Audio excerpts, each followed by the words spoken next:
One of the other things that I'm starting to do is I'm voicing a character for an animated series where I get to be a small little alien guy named Bleeblump in an animated series that is going to live online for a while and maybe get pitched to some networks. And I'm like, what? Yeah. You could trace that back to 5-year-old me. Yeah.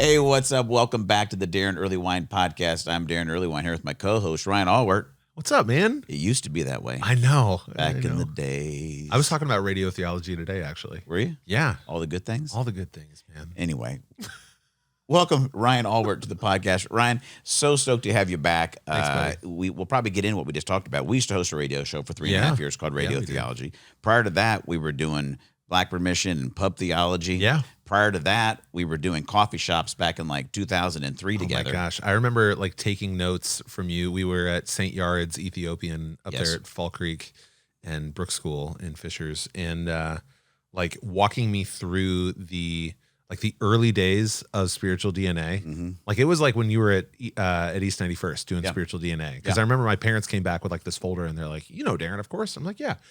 You just did this spiritual DNA thing. You should do it too. And I'm like, what's it all about? And he walked me through that over many a delicious meal. Oh, dude, we got to get back to St. Yared. I'm in. Let's do it. And now look at this. I mean, honestly, the you bringing in St. Yared and how good it is an actual snapshot of what an Evangelist Connector actually does in their life. That's what we're talking about. That's what we're going to talk about, which is going to be beautiful. But yeah, we've been together. What's crazy is I think back I literally did, before I really, really knew you, I booked you to come play a coffee shop deal when I was leading a church plant. And then we've stayed connected in some way, shape, or form. Yeah.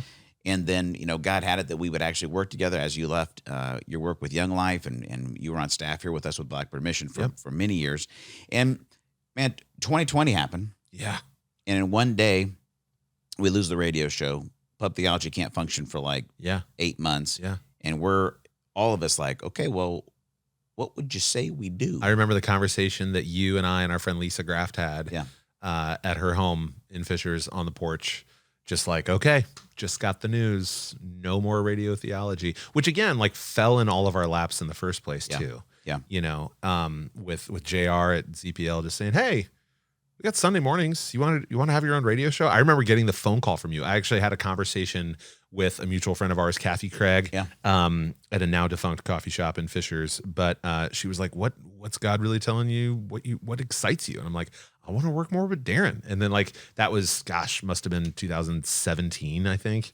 Had to be somewhere in there. Somewhere around there. Yeah. And then sure enough, later we got the opportunity, got solidified, and the team assembled. That same day, do you remember having the conversation where you and I were like, oh man, if only we knew, because we're like, okay, we can do the co-hosting thing, but we need a third little leg of the pyramid. And you said, oh, man, if only we knew a female believer who's got radio experience. Yeah. And I was like, well, I know one. I know one. My friend Lisa Graft.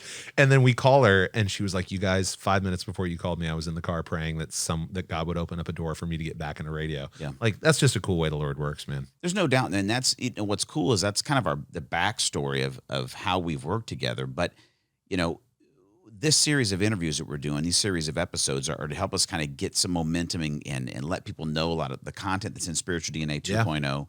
And specifically today, we're talking about what it means to be an evangelist connector as far as calling. And that's God's call and is kind of designed upon your life. Yeah. And what's interesting to see, Ryan, as we look back, is so much of your ability to confidently say yes to those opportunities as they just happened, right, is a part of knowing, I know I will excel at that because I know who God's created me to be. And you've just continued to say yes to God and the opportunity. So we had that conversation on the porch. Look, we don't know what we're doing. We don't know what God's doing. So we've taken a trip into back into time.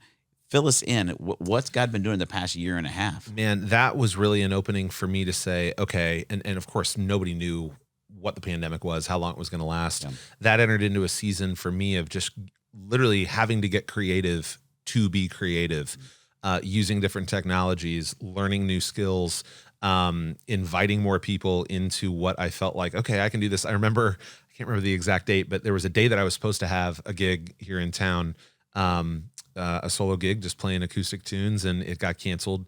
And I was like, well, I was still going to have a show tonight, and so I went on Facebook Live, and that then turned into this season of doing TRLs, Total Ryan Live, from my basement. And I was hosting this like sometimes 3-hour, just like, I don't even know what it was. It was songs, it was comedy, it was just random stuff. I did that for about 4 months until everybody stopped, getting really excited about watching people go live and play music on their phones, for 3 hours. And then I remember Josh Husman, our friend and lead pastor of Mercy Road up in Carmel here in Indianapolis. He called me one day and he's like, this is a direct quote from Josh. He said, "Hey, so we're having this big megathon fundraiser. I'm getting a little creative. I want to do it on Facebook Live. I wanted to do a 12-hour fundraiser on Facebook Live. We're trying to raise $350,000 for the church so we can open up a new church location in a nearby community. I need a co-host." He goes, "How do you want to be overworked and underpaid for the Lord?" And I was like, "Tell me more, Josh." Yes. And sure enough, I sat down on the couch with him for 12 hours and just interviewed guests and had a blast. Now, granted, I was exhausted. Yeah. But our friend Megan Mellinger, who was really behind the scenes putting on a lot of the production elements of it, she was like, "Hey, what'd you learn about that experience?" And I said that I want more of it. I really want more of it. That was awesome. I'm tired, but that was unreal. And within about a week, I get a call from my friend Brady Price, who's a believer. Our daughters were in the same preschool class together years ago. That's how we met. And she is like a stylist for several different news stations here in the area. And she called me and she's like, "Hey, I found out yesterday that Fox 59 is putting together a new lifestyle morning show and they're looking for a host this week. And you need to submit your info yesterday. Like, this has you written all over it." And I said, okay. I didn't have anything to lose. I was doing the full-time self-employment, creative entrepreneur thing, music, voiceover work, etc. And I was like, okay. And so I submitted a bio and got an interview, got an in-person interview, got a screen test, and by the grace of God, got the gig. And that was 6-7 months ago. It was literally, I got the call 10 minutes before my sister was supposed to come down the aisle. I was playing at her wedding. And my phone buzzes and it's like Fox 59. I'm like, "Oh, okay, what's going on?" I was like, "I've got 10 minutes before my sister's wedding. Like, what is it?" And they're like, "We just want to invite you to the Fox 59 family. You're going to be the new host of Indy Now." And I'm like, "What?" And so I knew if I got it, I was like, one, to get the interview, that, okay, I can do that. But if I got the gig, having zero on camera, like professional experience, I was like, this God, this has you written all over it. If I get this is all you. Yeah. And still to this day, man, literally before I go into that news station every day, I sit in my car, just say an out loud prayer of just like, "Lord, today is already yours. Do with me what you want. Just let this all be for your glory." And it's just that. And it's kind of like tapping the Believe poster in Ted Lasso before I go in, just like, "Hey, we're doing this." And he's been so gracious, like he always is, man. And just getting to collaborate with the team that I get to there. And so it's really been an exciting journey.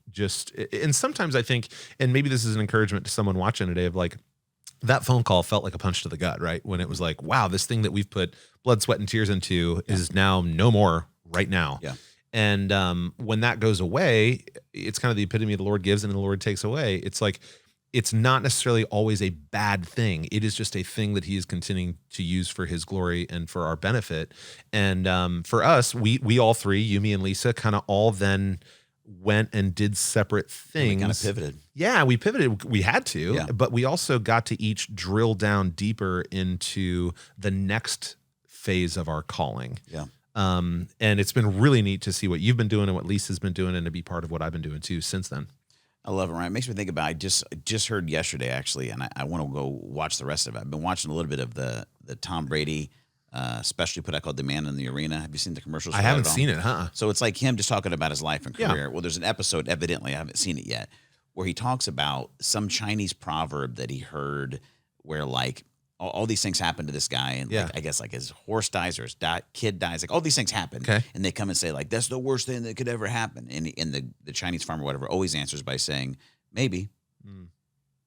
And like, evidently throughout 2 episodes, Tom like weaves together this amazing like story and of his own life, and people being like, "Oh man, that moment you lost that one Super Bowl or whatever, that had to be like was that that's the worst moment of your life?" And he's like, "Maybe." Yeah. Because then he ties together like, well, had I won that Super Bowl, undefeated season. Maybe I retire because I'm like, what else is there to do? Yes. So he's like, so maybe that actually gave me the drive to keep doing what I do. And like, he had all these moments of saying, like, whether it's the greatest moment or the worst moment is, if you leave it open as like, maybe, Yeah.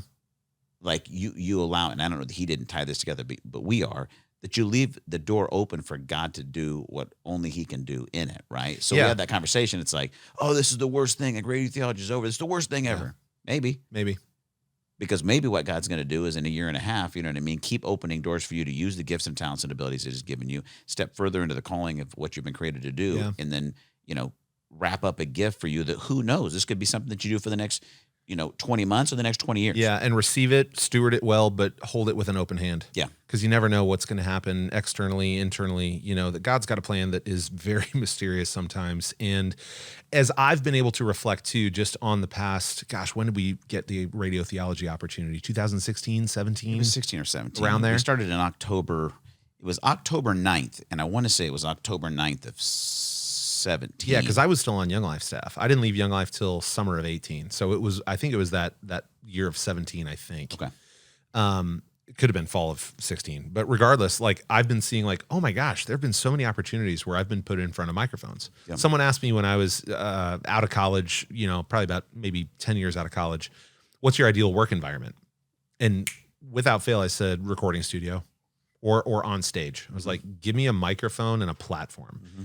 And it was just like knee jerk. I didn't have to think about it. And what I've been able to see now that I've had all these opportunities come, I was like, okay, I co-hosted Radio Theology with you.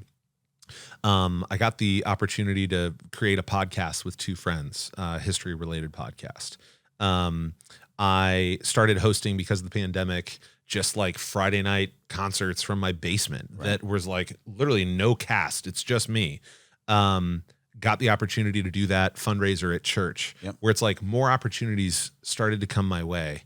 And now this, where it's like I'm on a TV set every single day. Yep. And I'm like, what is going on? But you can zoom back, and Spiritual DNA really, really helped me do this in all the iterations that you and I did. Yep. DNA work together, just zooming all the way back to being on stage as early as I can remember, like first grade. My earliest memory as an entertainer was in our family Volkswagen camper. Okay. My dad was in the Navy, and we were stationed in Germany at the time. I was probably my son Gus's age now, maybe 5. And I remember we were putting around Europe in this Volkswagen camper, and at night, cell phones or whatever, you just play Trivial Pursuit and make people laugh or whatever. And I had this voice of a character that I just would do that would make my family laugh. And it was his PJ Funny Bunny. That was his name. I'm not going to do it now. But it's PJ Funny Bunny. It's my earliest memory of like doing something and receiving laughter and going like, that's kind of fun. I wonder if I can do that again. Right. Yeah.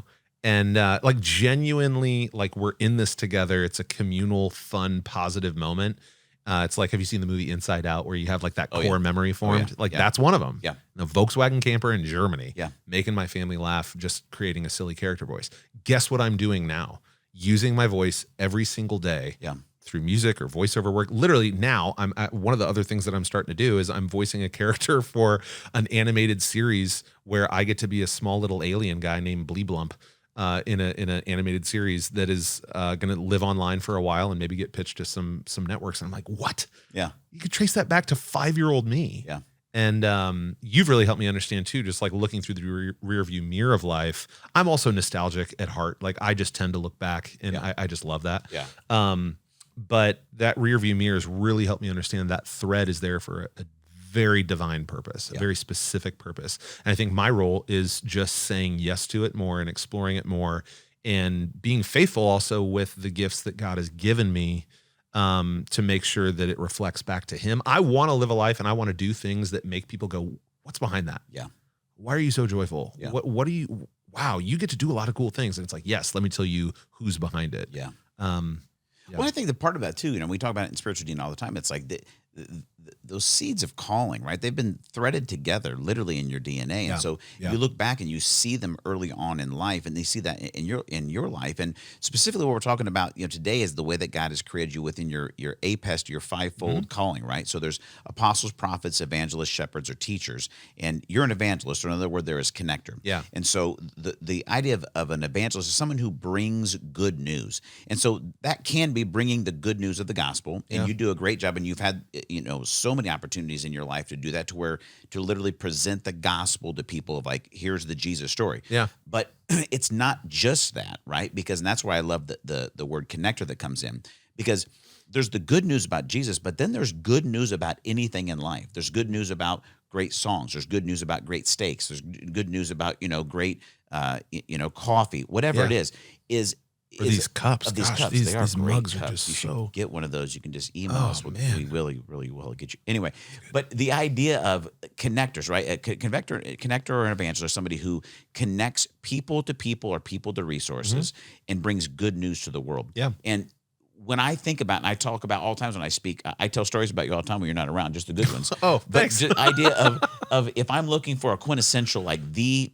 snapshot of what an evangelist looks like, it's Ryan Ahlwardt. I think about That's cool. one of the, and I want to share a clip real quick from Spiritual DNA 2.0 that kind of shows the like evangelists at their best, or evangelist connectors, and some of the blind spots. And when I think about that, like I think about times we used to work out together sometimes at LA Fitness. And one of the things that evangelists do have a huge, usually, net or network of relationships and friends. And one of the cool but annoying things when I worked out with you was it was like working out would take twice as long. Because we get one set in, then somebody would come over. You know everybody's name. They knew you. Yeah. Bill, great. How's Stacy? The kids. Tell us about the kids. Right. And like all of a sudden you're having a conversation with somebody that knows you that you know. Yeah. Then you're like, before you get done talking about it, you know what? Listen, have you gone over there's that new coffee shop right around there. Got to check it out. You got to check that out. Man. And when you go, you got to get the cinnamon latte. It's so good. Yeah. So you're connecting relationships and resources at all times, which is phenomenal, except if you're on a time crunch, right? To forget that last set of chest. Well, what's funny is like I'm slowly realizing that I'm becoming my dad, because like my dad would be the guy who's like the last one out of church when I was a kid growing up. I'm you're like the Geico commercial or the one where they're helping homeowners not become your parents. And I'm like, Dad, can we please just have the keys to the car to listen to the radio, please? Now I'm that guy who Lauren, my wife, is like, hey babe, we really gotta go. And I was like, oh, I just made a new friend. So yeah. But you do that naturally. You've been doing your entire life, and we're going to dig more into that. I want to share with you guys real quick so you can get it, because you may be watching that and being like, I have stories like Ryan. Like, I think that might be me. Here's a little clip in Spiritual DNA 2.0, looking about the understand the role of an evangelist, connector, and some of the blind spots and some of the them at their best. Check this out. All right, you evangelist connectors, what's up? We're just going to call you the party people, okay? Bottom line, you're probably an extrovert. You love people. You gather people. All of a sudden, you look around, and there's just always a group of people around you because you love people. They love you. You connect with them in an amazing way. One of your strengths is probably woo and communication, and God has hardwired you to be someone who actually connects people to people or people to resources. Your tagline of your life is probably something like this: I got a guy, right? You're the guy or girl that's at the party hanging out, and there's a conversation it could be about steaks or about music or about whatever, and you're like, I just read a book or I just went to a restaurant. You got to try this. You got to know about this. Here's my favorite movie. You are a connector, and as an evangelist, you're a bringer of good news. And if you've grown up in the church, maybe you're like, when you took the assessment, you're like, evangelist, like I'm not Billy Graham. We're not talking about a job title, okay, or a career. We're talking about how God created you. The fact that you can connect people with good news. And that doesn't have to just mean the good news about Jesus. It's the good news about anything. You are a source of good news. At your best, here's the deal. There's, by the way, 11% of the population are connector evangelists. So there's not a ton of you out there, but pretty good number, right? You have the capacity to maintain a large number of relationships. You remember people's names and your connections to them. It's pretty impressive. If you're ever hanging out with an evangelist connector and you're not one, you're like, this is like some kind of superpower of how you connect with all these people. And listen, you have usually boundless energy, creativity, imagination. If there's a cartoon character to describe the evangelist connector, I think it would be Tigger from Winnie the Pooh, right? You're just out there, you're ready to go, and you create connections and new opportunities and networks for people. You usually have a persuasive and inspire, and you're an inspirational communicator. And like all the callings and all the voices, we see this so beautifully in Jesus. Jesus was an amazing evangelist connector. You look at the way that he always had a crowd of people around him. I think one of the most mind-blowing things about Jesus is that he was God himself, but people who were really far from God just loved being in his presence. It's because he was the archetype. He was the perfect evangelist. Now, like all the callings, there is a vice part of it. There are some blind spots. One of the tough things about evangelist connectors is you can tend to boomerang conversations back to yourself. And so someone's talking about something going on with them, it reminds you of a connection or a story, and before you know it, you're the center of the story again. You got to watch that. Another thing about evangelist connectors is you can be overly, I guess you could say, overly critical or critically receive critical feedback. And here's why. It's because your ideas and your connections, you internalize them. You believe them so much that when someone doesn't receive or like your ideas, you receive it as them rejecting you. They're not, just rejecting the idea. So we have to watch the sensitivity there. Sometimes immature evangelist connectors can become passive aggressive. When someone rejects them or like their ideas, you become passive aggressive in that, and you've got to watch that part of it. There's another part there as well is evangelist connectors can become so people pleasing that the danger there is that they don't bring enough needed challenge in relationships. They can just kind of go with the flow, and it can actually hurt relationships because they have that need to be seen and accepted. Evangelist connectors, such a gift to any relational network or family, church, organization, whatever it is. But like I said, with all the callings and all the voices, we see it in Jesus. There's a virtue and vice side of it, but you are such a gift to anyone that knows you. And we're back. I hope you do that every episode. I do. It's Nice. one of my favorite things that happens in every episode. Back from that clip, I hope you like looking at the blind spots and and what it looks like for an evangelist to be at their best. And Ryan, what does some of that look like for you? So like at their best, like one of the things we just talked about right there, right? Relationships, strategic partnerships are big. Rallying people together, getting excited about future opportunities. This is something that I think is hilarious, right? Is connectors often respond with the challenge with whatever we need, I can get it, or I have a source. Absolutely. And I look at even your life right now, like you're one of the jobs you have at Fox 59, the show, is you're booking a lot of the talent. Yeah. So like you're now actually leveraging the connection of people and resources to make the show a success. Yeah, I mean, almost as niche as possible, where it's like, now I know that if I need an Indian dance company, great, got it. If I need a taco store in Carmel, got it. Like, I'm becoming my dad again, because he'd be the guy who'd be like, hey, you need some tires? Oh, you got to talk to Kenny up at Discount Tire, man. Here's his number. You're like, okay, great. I think when I'm at my best, it's, the relational web is for sure growing and expanding. There's also, I got to be careful too, because there's a relational limit and a boundary that I often hit that I feel like when I tend to see myself retreating and isolating under stress, and the Enneagram has helped me immensely with that as a 3. I go, okay, what's going on underneath the surface? Like, I need to pull back. You've helped me learn through DNA that I'm an ascetic and a naturalist. The first time you asked me, where you're like, hey, let's look at these spiritual DNA results. Hey, how often are you alone outside? And I was like, what do you mean? You're like, yeah, just you feel like recharged when you're alone? I'm like, all the time. Like going for a walk outside in nature alone by myself when I don't even speak, that charges me up. You're like, yeah, that makes sense. And I'm like, tell me more. And you're like, maybe you build that into your spiritual practice. But when I'm at my best, I think it's really to help other people, man. Like, I love bringing joy to people. I love bringing laughter to people. I do genuinely enjoy meeting new people. I have to be careful. Like, I've grown, I turned 40 this past year, where it's like, the circle that like get 100% of me is getting smaller and smaller. And I think the pandemic influenced that as well, where it's just like, I'm kind of looking at the home, like, how's our family? Like, how are Lauren and me, and how are the kids? And beyond that, like, today I'm going to give myself some grace if I don't check in with a neighbor. Like it's okay. But I really think I don't know what I love being about a connector. I just know that I am. And it's kind of like a fish in water. Like, I don't know why I'm a connector. Yeah. I know that I'm surrounded by a bunch of great connectors that I think, especially my dad and my mom, my sister, like just our family, like it's kind of osmosis. I sort of picked that up naturally. Yeah, but I think it really is though, Ryan, that when you look at all of your DNA results, you look at that understanding and understand that, like, I believe like that's your calling. Yeah. Like, God's put you on earth to do that. Like when I talk about in the podcast all the time, like you're created on purpose and for a purpose, like that core understanding of who you are in God's kingdom, right? We talked about in one of the first episodes in this series is that we have the pardon piece, right? Where we're pardoned from sin that brings us into a covenant relationship. But then we all long to participate, right? We want to be a part of the kingdom. The cool part about our Heavenly Father is He's also the King, and He gives us His a new identity and His authority to represent Him. And for you, your role in the kingdom is to be a bringer of good news and a connector of people to resources. And like you said, when at my best, that's exactly what you're doing. And when I want to help, somebody that's watching that, maybe you're going to go and you're going to take spiritual DNA that 2.0 when we release it here is.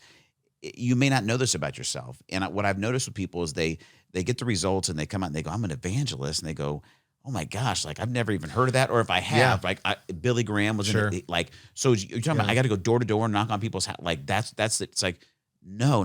Like as you grow in your relationship with Jesus, you will be drawn to, like, you know what? I feel myself being drawn to be around people that don't know the Lord because there's something in me that's driving me to tell people the best news they've ever heard. Yeah. But that's not necessarily, that's not like one method of evangelism does not define your life. And when I look at your life, you've taken everything you've known, like you're talking about, from the strengths, from Enneagram and from the, from APES, from Fivefold, and put it together, and your life is an embodiment and literally a personification of exactly what your DNA is. Yeah. And I think the power there, Ryan, is that when we become, and you said it a little bit before when we weren't recording, about there's a desire to grow and a desire for self-awareness. And I think when we get there, one of the things that what I think we're giving God the green light that I'm ready to be responsible with the good stuff you've given me, right? Mm-hmm. And so you're able to be ready to say yes to the opportunities that God brings, but then you're also ready to go at them 100% and really, I mean, we talk about in the strengths language, like to be able to perform practically perfect in those areas because you're right in your niche. Yeah, and I think as you're talking about relationship, and community and connecting, like I'm thinking God's in relationship with God's self. He's in relationship with us. It's what He wants most of all, is to have a relationship with us. And I think that's why I'm wired. Like, me loving to connect with people is a reflection of God's desire and love to connect with His creation. Yeah. And what I think about, and this is what's cool about God's story, if you look into it too, is like before man even shows up, God was like already in relationship with Himself, already creates like out of this abundance of love, and then man shows up and He's like, here we go. Now the party's started. And I think for me, also being a dad, of young kids, 7 and almost 5, it's really neat to see their passions and what they're really into and how He's wired them to really pick up on. Our daughter Olivia loves to write. Like, she's obsessed with journals and reading, and like off the charts where she is at school, like reading and writing. And I'm like, you could be a little writer one day. You could write books that change the world, kid. Or you could just write in your journal tonight and have fun. Yeah. And it's cool to see that those seeds of connection and artistry, for me, creativity in my kids' lives. But to your point too, I mean, I'm also the second one. I'm a teacher, so I'm an evangelist teacher. Yeah. And when you were talking about evangelists, when people were like, what, Billy Graham? I'm like, oh, that's because they don't know the root word of evangelism.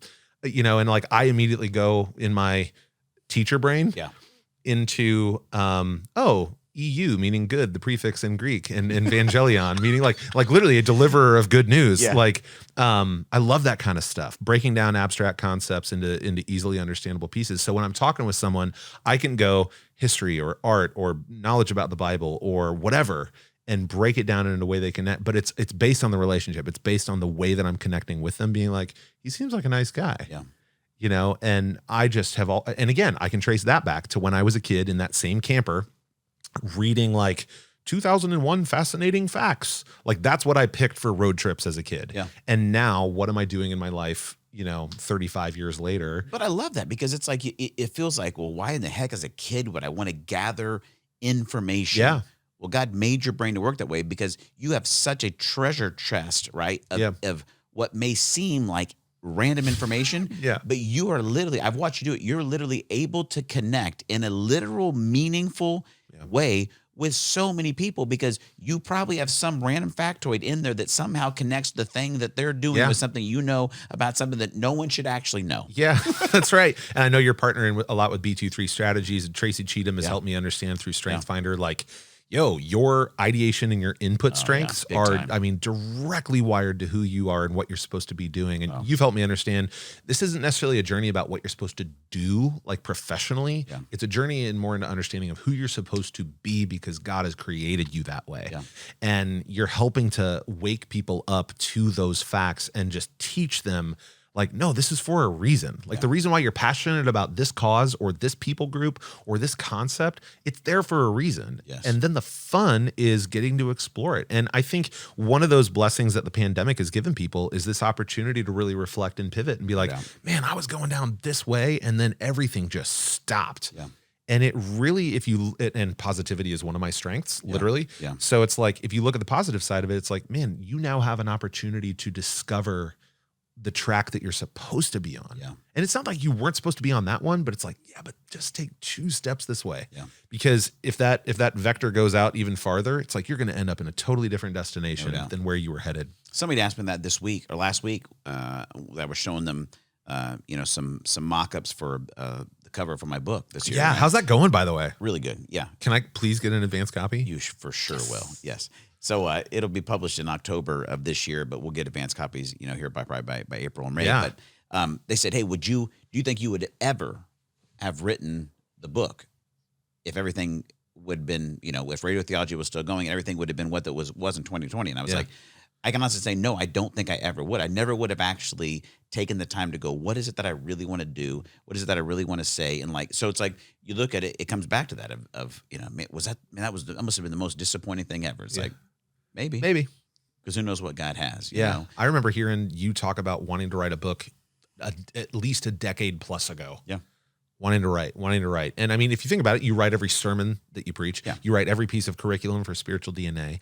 Yeah. And now it's just like to condense that and why not put it out into the world? Like, that's the thing. Like, how many songs are released every day? Yeah. 40,000 songs come out every single day. Really? So if you've got a heart to create some content, go do it. Yeah. Like, you don't have to make it perfect. Yeah. Like, write the book, write the song, do the voiceover thing, go start the nonprofit. Why? We're literally living now, granted, it's one of the hardest periods of my known history, but like, we're living in one of the most technologically advanced periods in history, if not the most. And like, we have all this at our disposal.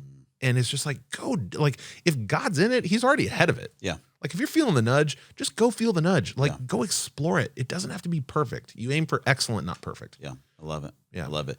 Ryan, you brought me a gift. I want to end with this because you're a bringer of good news and resources. And That's right. I literally brought a gift. I didn't realize that. You brought me a resource and a good. Oh, that's funny. We got little gift bags here. Yeah. I'm an Ahlwardt. Yeah. Because my last name's Ahlwardt. Yeah. I love what Ahlwardt you've done follower. There. Yeah. I dig that. So we'll see what I've got in here. Oh, we've got 2 shirts. One of my patrons who support my music every month came up with that term, Ahlwardt. Shout out to Sarah Dowling out there in Nevada. Ryan 93, one of your CDs you just put out this year. 90s album. 90s album. And you're doing like a song a month, right? Yeah, so it started back in 2018 on Patreon. My sister kind of said something to me like, hey, if you're not creating, you're dying inside, aren't you? And it was just kind of an off-the-cuff thing that she said to me at like Thanksgiving. And I'm like, wow, I've never thought of it that way. I was like, I wonder if I could release a song a month. And so this year it's shifting more. It's going to be the year of original content. Going to do some more original music and putting out my podcast and all kinds of stuff. New merch. Love it. It's kind of I told my graphic designer friend, our friend Megan Mellinger, I was like, I want it to look like a 90s Trapper Keeper because it's a 90s album. Yeah. She's like, I gotcha. So yeah. I love it. Thanks for the gift, Ryan. Oh, you're welcome. Dude, thanks for what I love is that as long as we're breathing, I know that our connection and partnership aren't over. No. And I'm excited to see what we can get involved in the future. and as we evangelize Yeah. and spread good news around the world. But Yeah. you're one of my favorite evangelists on Thanks, earth. man. Thank you. Thanks for being here. And definitely, if you haven't checked out Spiritual DNA, you have to. It's going to change your life. It's totally changed mine. It's still changing mine. You're going to learn so much about God and about yourself. And go check it out. Where can they find out more info? All you got to do is go to spiritualdna.me. That's where the website is. Get going on Spiritual DNA 2.0. It's going to be live. We got a brand new participant guide with lots of new great content. And I know you're going to enjoy it. And I give a hearty amen to everything Ryan just said. But spiritualdna.me is where you get Spiritual DNA and get in the mix with that. So, Ryan, thanks for coming on the podcast. Thanks again. for having me. Yeah. We've been doing this together for some time now, my friend. Do it some more. I like it. Hey, until we talk to you again, remember these 3 things. God's for you, not against you. He's near you, not far from you. And He's created you on purpose and for purpose. We'll see you next time on the Daron Earlewine Podcast.